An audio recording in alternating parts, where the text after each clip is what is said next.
Within the first 24 hours I'd known Teddy Paris. He'd stolen my Jeep, bruised my ribs in the ensuing fight, almost got me cut from the Saints, and become one of the best friends I'd ever known. I often wondered why he found it so funny to break into my Wrangler while we were at training camp that summer and disappear in it with a few buddies to blow their rookie paychecks on stereo equipment at a mall in Metairie. I thought he was making a point because I was white and from Alabama, and he had known I'd lived in New Orleans since I was 18. But I later learned, while we bonded over our mutual love for Johnny Taylor ballads and the nice shot I'd given him in the jaw, that Teddy chose me out of the dozens of players because he thought I could take a joke.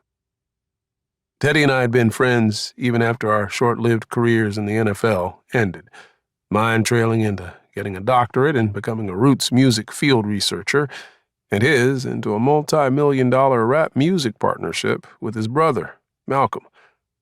His professional path came in a dream. He'll tell you, complete with a soundtrack, after opening 5 failed nightclubs and a pet photography studio. Teddy was always into something. I'd been back from the Delta for only 2 weeks and already missed JoJo, Loretta, and a woman I'd been seeing for the last few months in Oxford. It was early on Friday, about 10 a.m., and I just turned in my students' grades for spring semester and was looking forward to heading back to Mississippi. The day was crisp and blue, with a warm white sun peeking through a few thin clouds. The air seemed clean, even for New Orleans, tinged with the tangy, brackish smell of the Mississippi. Muddy Waters' folk singer album with Willie Dixon slapping and plunking his big stand-up bass in stripped-down perfection played on an old cassette player.